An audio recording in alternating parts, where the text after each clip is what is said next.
As the mountains surround Jerusalem, so the Lord surrounds his people. Surround us, Lord. Surround us, O Lord. We need to be in your presence. Surround us, Lord. As the mountains surround Jerusalem, so the Lord surrounds his people. As the mountains surround Jerusalem, so the Lord surrounds his people. Surround us, Lord. Surround us, O Lord. We need to be in your presence. Surround us, Lord. Surround us, Lord. Surround us, O Lord. We need to be in your presence. Surround us, Lord. Surround us, Lord.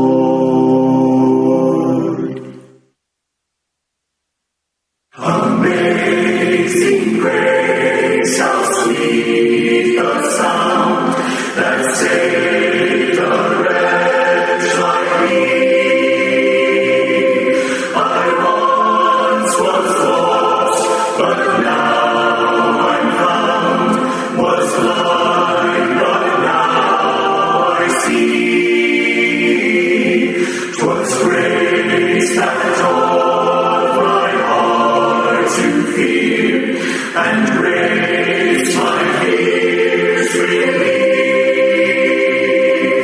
How precious did that grace appear, the hour I first believed. My chains are gone, I've been set free. My God, my Savior, has ransomed me. And like a flood, his mercy reigns, unending love, amazing grace.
you think about Old Testament passages and chapters that have a special messianic import in the New Testament, any number may come to mind. Isaiah 53, 2 Samuel 7, Deuteronomy 18, Psalm 110. But the one that we're going to look at today, Psalm 22, is certainly chief among them. Definitely within Psalms, I would personally have to put it in definitely the top three. I would say top 3 or 5 for Psalms that have the most messianic import and imagery for the New Testament. As Psalm 110 may beat it out for the title, but definitely Psalm 22. Psalm 22 pops up a number of times in reference to Christ, and it's even called by some the Psalm of the Cross.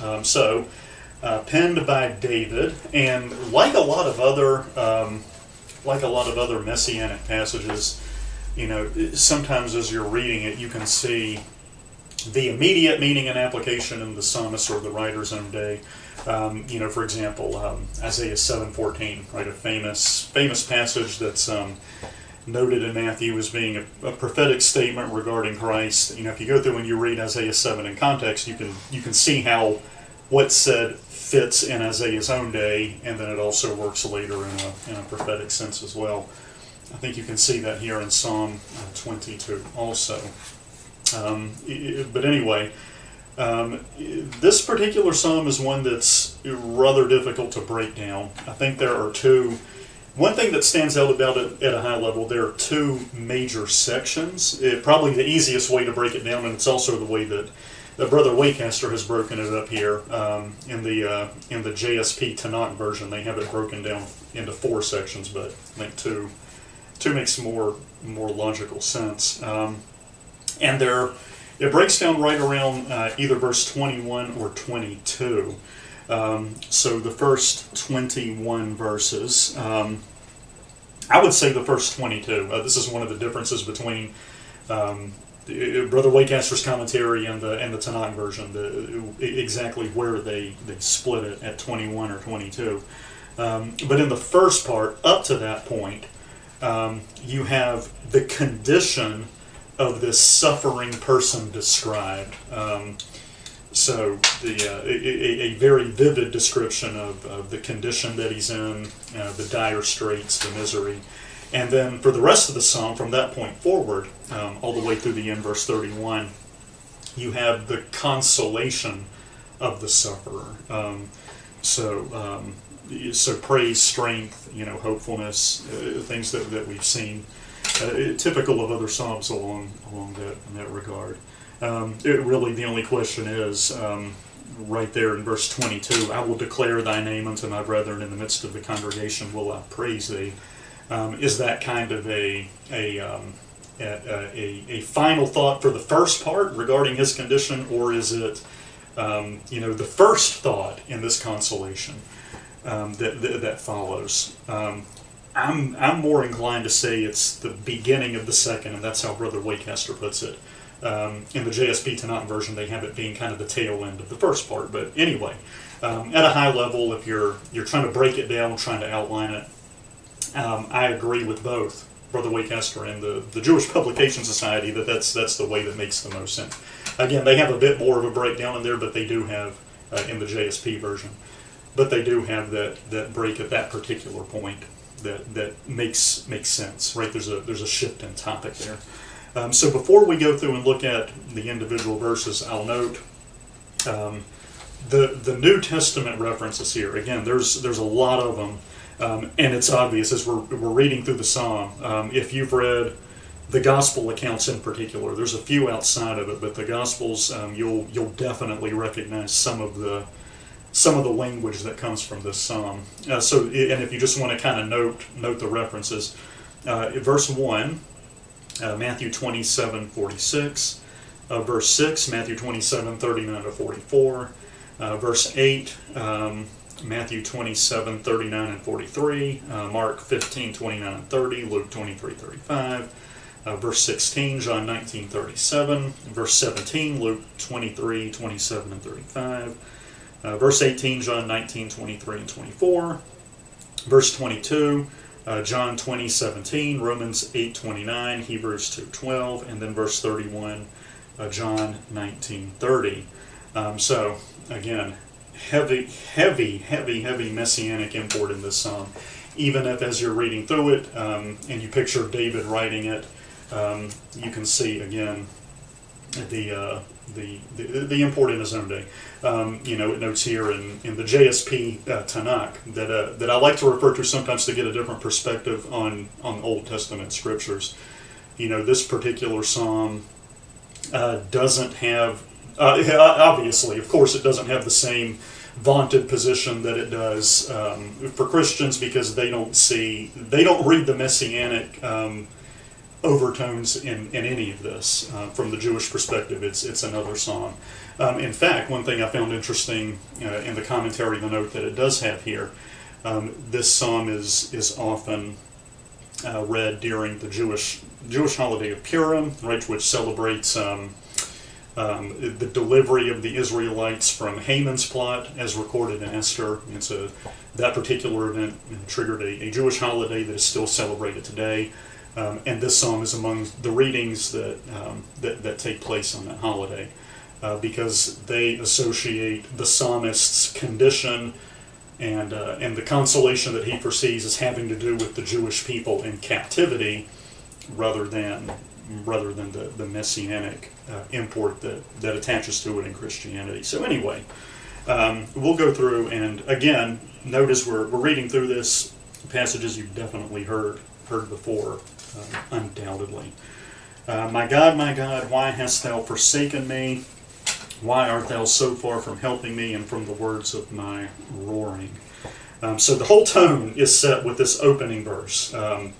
Extraordinarily well-known saying spoken by Christ upon the cross.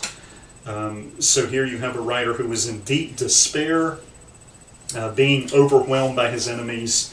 Deliverance eludes him. He cries out, why has God forsaken him? For the moment it would appear that God is not answering his prayers, has left him to his fate.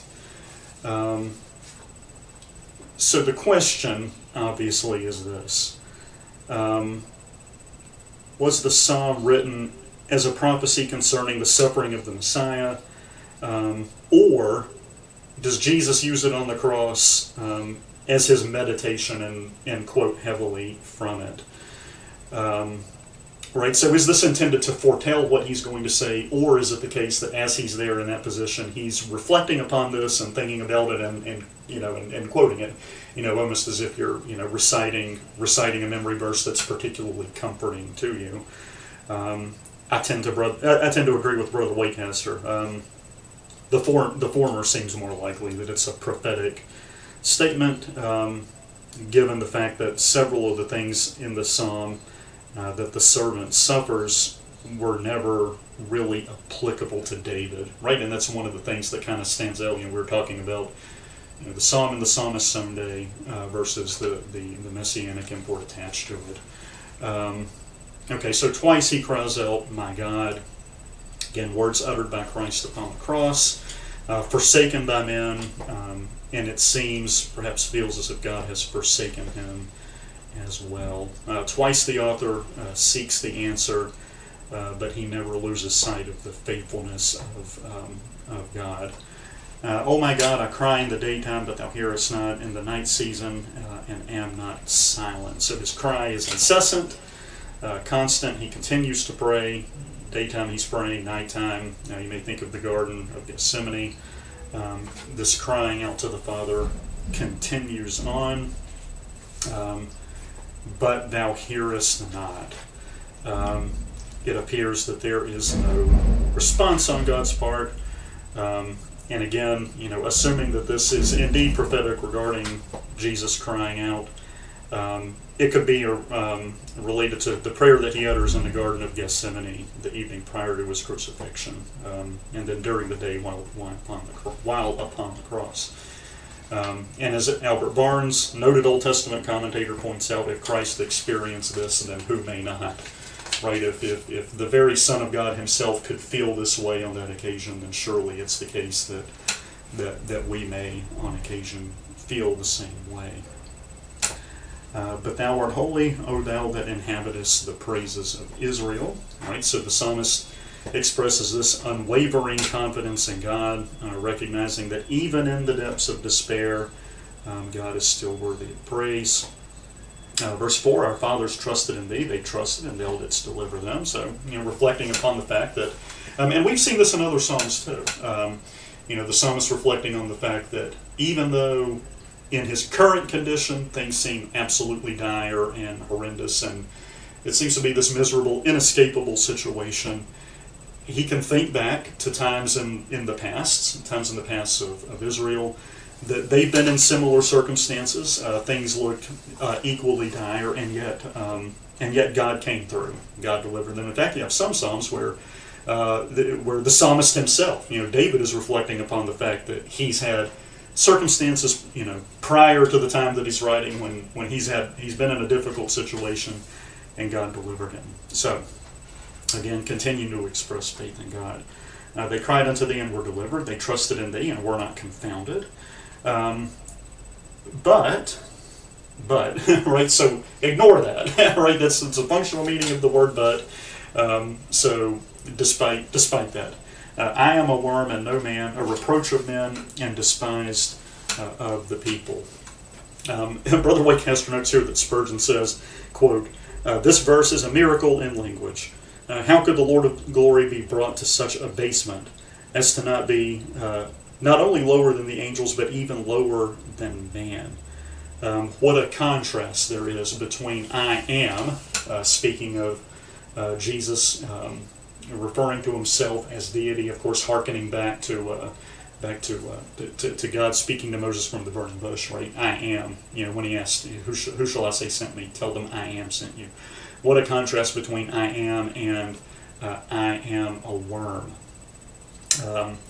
However, he also goes on to note that Jesus is not speaking here, and this is an important note, again, attaching the messianic import to it.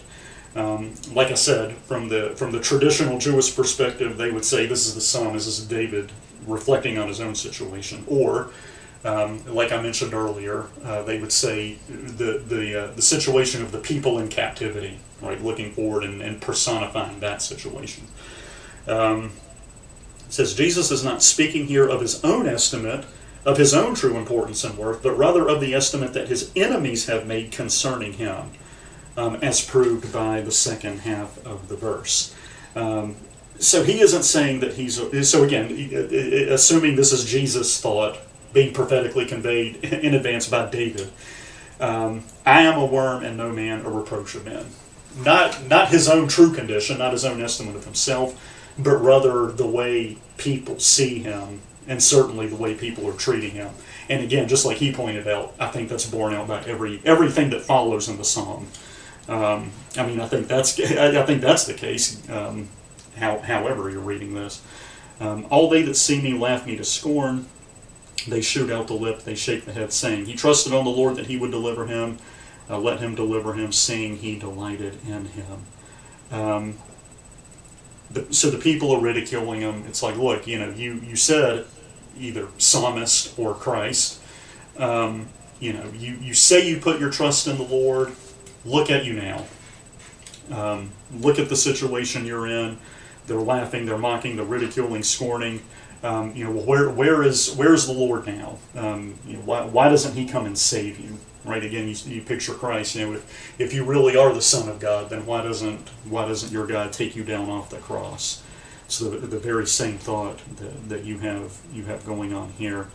Now this is particularly interesting in verses 9 and 10, especially if you want to set it alongside Psalm 51:5. And the way that tends to be read by many. He says, but thou art he that took me out of the womb.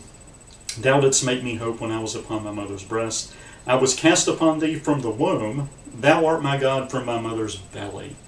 So certainly, the psalmist writing this, hereditary depravity, a wicked, corrupt, vile sinner from the womb.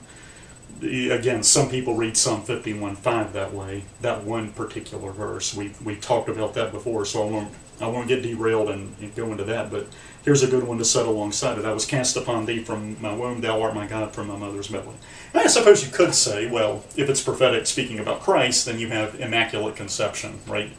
Mary was free of the hereditary taint, and so her offspring is as well, but that's ridiculous. Again, children are innocent. In fact, we'll be talking about that this coming Sunday. It's a Potter Children's Home prayer and giving for children day. Be not far from me, for help is near, for there is none to help. Be not far from me, trouble is near, there is none to help. It reminds me of Acts 17, Paul at Mars Hill, speaking of the fact that God is not far. Certainly here, again, psalmist Christ certainly feels that way. And again, back to Spurgeon's point we alluded to a few moments ago. If it could be that way for Christ, feel that way for him, then who's immune to it? Many bulls have compassed me, or surrounded him.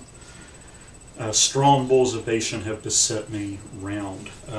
Bulls of Bashan, it's simply a metaphor. These bulls were particularly renowned for being large, aggressive, typically the quintessential bull, right? When you think about a bull, you picture the bull out there in the rodeo ring. He's angry. You've got smoke coming out of his nose. Running around chasing after the matador. Think bulls of Bashan. They had that reputation, right? Kind of like the cedars of Lebanon had the reputation for being the finest, tallest, highest quality of trees. Bulls of Bashan have this reputation for being particularly large and aggressive. So these are mean-spirited, aggressive, powerful animals besetting him all around. They gaped upon me with their mouths as a ravening and a roaring lion. And again, here we go in this whole section, all the way down through 21 or 22. The condition of this suffering individual. It's a terrible picture that's painted. I am poured out like water. My bones are out of joint. My heart is like wax. It is melted in the midst of my bowels. My strength is dried up like a potsherd, or a fragment, like a potsherd, like a jagged shard of a broken pottery vessel. My strength is dried up like a potsherd. My tongue cleaveth to my jaws, and thou hast brought me into the dust of death. I've heard it said before, and it's certainly noted here as well. The language that's used here is particularly applicable regarding crucifixion. I mean, it's a terrible picture that's being painted in any circumstance. I mean, the imagery that he uses here, the graphic nature of it, poured out like water, bones out of joint, a heart like wax, melted in the midst of my bowels. It's awful. The situation in which he finds himself is terrible, painful, agonizing, miserable. Thou hast brought me into the dust of death. Now here's an interesting verse, 16. It's 17 in the Hebrew Tanakh. For dogs have compassed me, again surrounded him. So dogs, vicious, wild, aggressive dogs, have compassed me. The assembly of the wicked have enclosed me. They pierced my hands and my feet. Okay, so the reason this particular verse is so controversial is because there are discrepancies in the Hebrew texts, and it's one letter one letter difference in the word that's translated pierced. And I'm certainly by no stretch of the imagination a Hebrew scholar, not even remotely close to it. But my understanding is it's a difference between the word Ari and Aru. Ari being lion. You may think of Ari Fleischer, the former White House press secretary. The name Ari means lion. Ariel, regarding Jerusalem. versus aru, which actually means to dig. And I'm not, so it's, the Septuagint translated it pierced. So certainly, and in the JSP it actually has, it reads, dogs surround me, a pack of evil ones closes in on me, like lions, they maul my hands and feet. And then the they maul is inserted there, is not in the original text. That makes zero sense to me. So I think in the original, like if you're reading this, certainly if you say they pierced my hands and feet, you think of nails, you think of the cross. I think the actual picture that's being painted here is that of you have dogs surrounding him on all sides. They're attacking him, and it's the idea of defensive wounds on his hands and feet, right? So these dogs are closing in, they're biting, gnashing, trying to maul him. He's fighting back, and so his hands and feet are being torn up by these dogs. Generally, the word is translated dug. It's the idea of digging. So I think that's the picture that you find in the psalm itself. Again, it takes on a different meaning, certainly in the gospel accounts. But anyway, it's a controversial verse for that reason, because of the translation issue. But again, lion makes no sense to me. It's definitely pierced or dug. It's the only thing that works. I may tell all my bones, they look and stare upon me. All right, so it's this image of one's bones, looking back. It's almost like you hear some people sometimes describe an out-of-body experience, right? It's like someone hovering above the bed, looking down at their body. It's a similar type of thought there in 22:17. They part my garments among them, cast lots upon my vesture. Again, you can't help but see the prophetic import regarding Christ. John 19. John mentions this specifically: the Roman soldiers taking Christ's garments and gambling for them. But again, yet again, the word "but." Okay, so ignore all of that. All of these horrible things he said, the terrible situation that he's in, the graphic imagery that's used to describe it. But be not thou far from me, O Lord. O my strength, haste thee to help me. Deliver my soul from the sword, my darling from the power of the dog. Save me from the lion's mouth, for thou hast heard me from the horns of the unicorn. Unicorn in the King James, the ASV renders it wild oxen. That's one thing about the King James version. I mean, every version has its issues. All of them. Certainly, I think amongst more conservative churches of Christ, anyone can tell you issues with like the NIV and the RSV. The King James is not without them. Neither is the ASV. And I don't know this is necessarily like a translation problem per se. It's just an oddity. Sometimes you'll find things in the King James like this: "Thou hast heard me from the horns of the unicorns." No, David does not believe in unicorns, right? Like a horse with a single horn.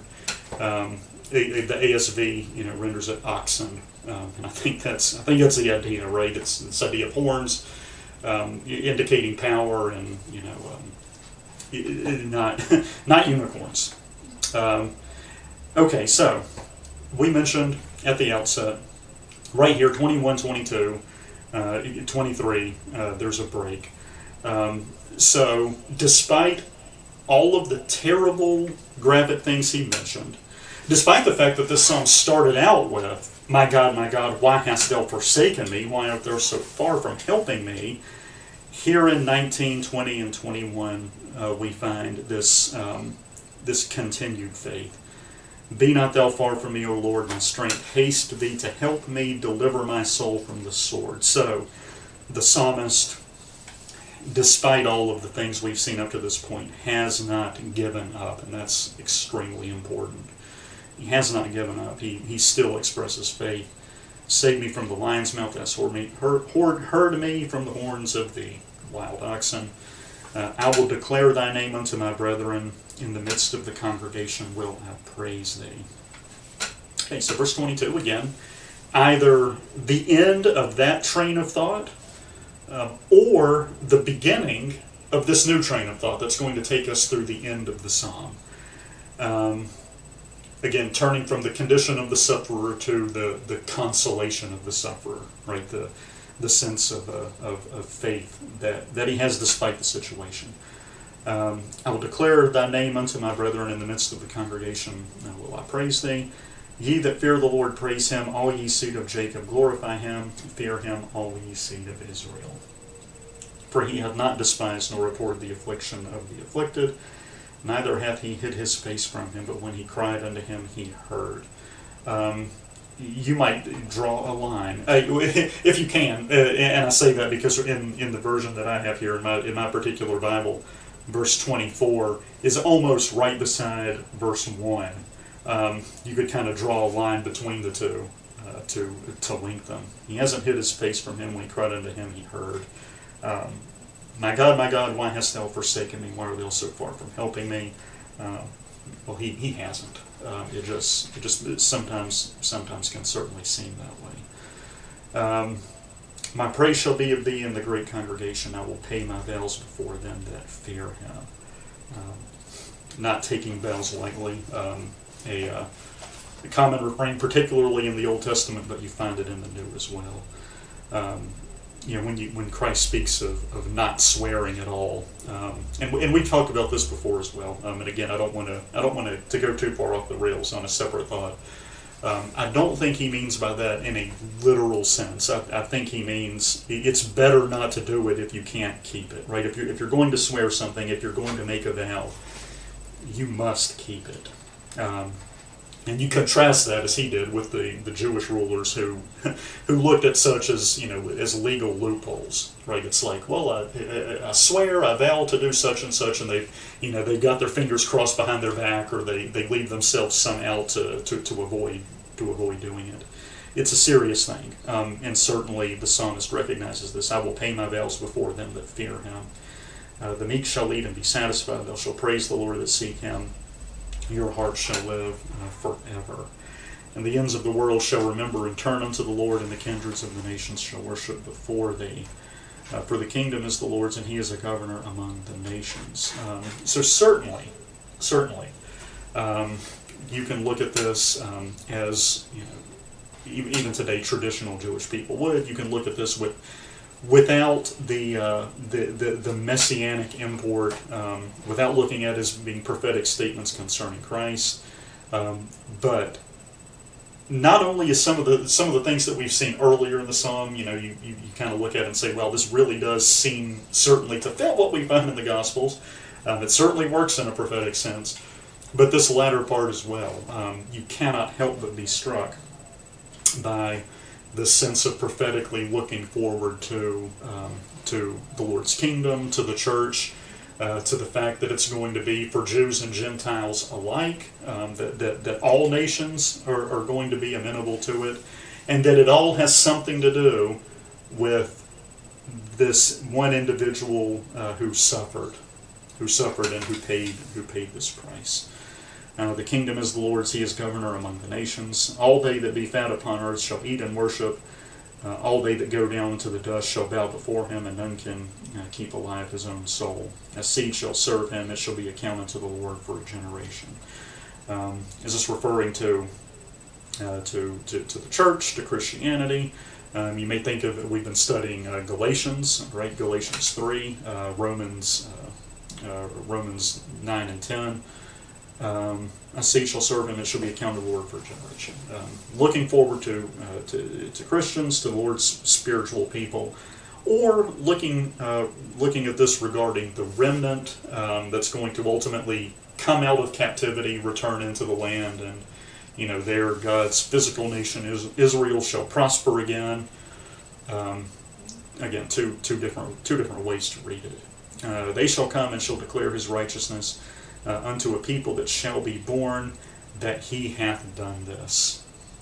Okay, again, and that very last verse, note John 19:30, because again, there's a New Testament reference even to the closing of this psalm. And again, tying up the fact that overall, even though it's written by David, even though with much, if not most of it, you can see how it could apply in his own life as well. that overall the messianic import is there. It's referenced umpteen different times in the New Testament, and again, it fits both parts, the condition of the sufferer and then the consolation as well. So that is Psalm 22. Again, often called the Psalm of the Cross because of all these obvious New Testament references. And I hope you've enjoyed taking a look at it with me today. Next time we meet, we will turn our attention to what is probably the most well-known psalm of all, Psalm 23. So we'll look forward to studying that as well. Thank you for your kind attention today. Over all the earth you reign on high, every mountain stream, every sunset sky. But my one request, Lord, my only aim, is that you'd reign in me again. Lord, reign in me, reign in your power over all my dreams. In my darkest hour you are the Lord of all I am. So won't you reign in me again? Over every thought, over every word, may my life reflect the beauty of my Lord. 'Cause you mean more to me than any earthly thing. So won't you reign in me again? Lord, reign in me, reign in your power over all my dreams. In my darkest hour you are the Lord of all I am. So won't you reign in me again? Lord, reign in me, reign in your power over all my dreams. In my darkest hour you are the Lord of all I am. So won't you reign in me again? You are the Lord of all I am. So won't you reign in me